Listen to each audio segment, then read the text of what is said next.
To go with the cherry conditioner bar I made last week, this week I'm going to show you how to make rock solid shampoo bars that really lather your hair.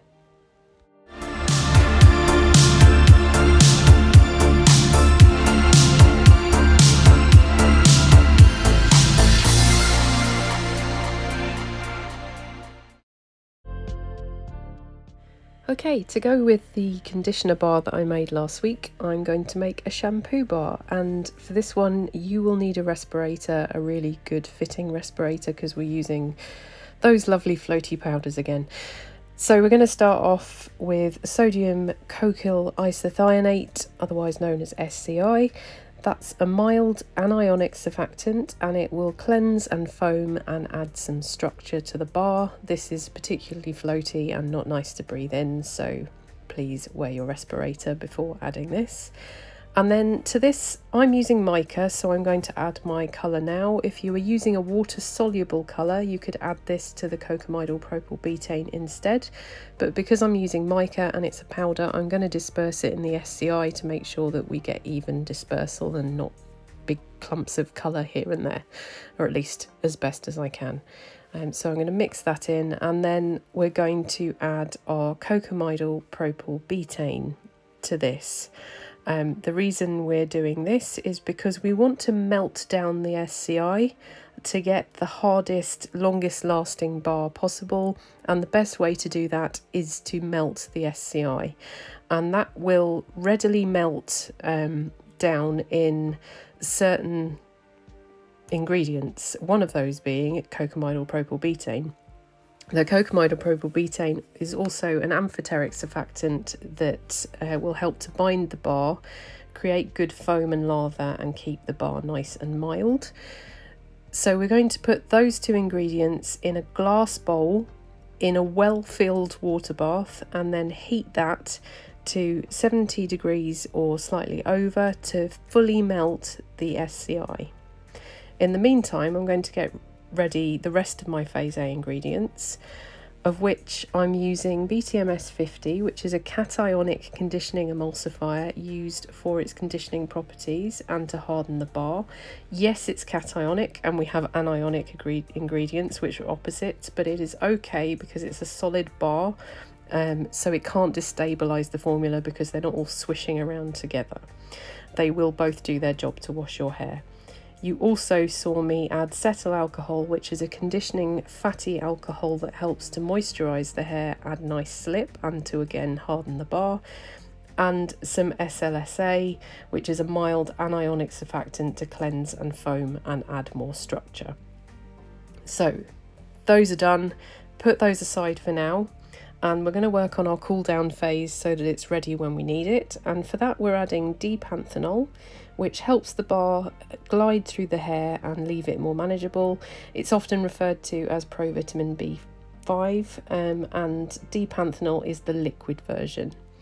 Then I'm using sodium lactate. Now this is a humectant, but it is also a hardener, so it will give us a really nice hard bar. Then I'm adding my preservative because it will be in contact with water, and I'm using phenoxyethanol EHG or preservative 12, which is a broad spectrum preservative often used in products like this. I'm also adding hydrolyzed wheat protein, which hydrates and strengthens the hair, and my cherry scent to make sure that I have a similar scent to my conditioner bar because I'm going to pair them together. I'm going to mix that together and put that to one side and go back to our heated phase.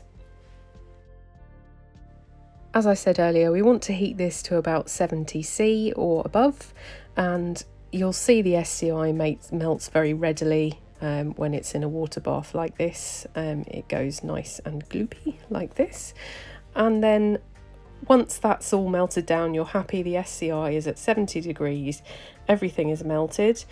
Then what we're going to do is add the rest of our phase A ingredients, which are the ones we mentioned out earlier. Now, Obviously, SLSA has a very, very high melting point, so that isn't going to melt here. And in hindsight, I could have added it afterwards because it will hinder the melting of the BTMS 50 and cetyl alcohol a little bit. But because I'm doing such a small amount, it doesn't really hinder it enough to be an issue. So I've put it in that phase, but you can mix it in after when everything's melted if you want to. Once it's all melted, making sure you're keeping it around 70 degrees, take it off the heat and then let it cool beyond the flash point of your fragrance and other ingredient sort of temperature stability. For this, we're okay under 60 degrees. So I'm now going to add my cool down ingredients and then just stir them in really well. And you'll see it's really easy to stir in with this because you've melted everything down prior and it's not ridiculously cold. It is very easy to mix it in. So we're just going to mix it in thoroughly, and then I don't have a press or a proper mould. I'm just using a soap mould because this is just a test. If this comes out well, I'll probably get myself a proper mould or something. You can get some nice 3D printed moulds on Amazon.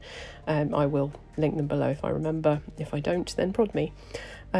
You'll find I've put this in while it's still quite warm. You can leave it to firm up a little bit so it's more of a dough, and then it is easier to press or mould into shapes if you want to. I could feel this getting easier to deal with the cooler it got.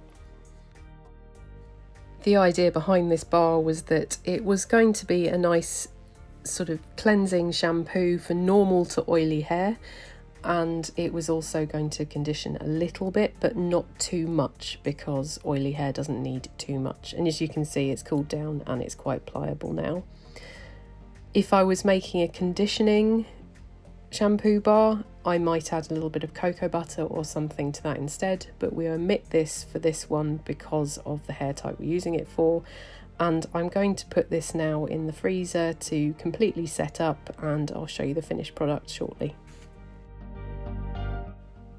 Okay, so we've got the trusty extension hair again, and this has just come out the freezer. It's been an hour and it is rock solid. Like really, really rock solid. That is really nice, and the designs come out a lot better than I thought. Obviously the bottom of it looks like rubbish because yeah I need a proper mould or something, but that is so nice. And just look at the lather that I'm getting from it. It feels really, really soft and silky, and it doesn't drag in the hair at all.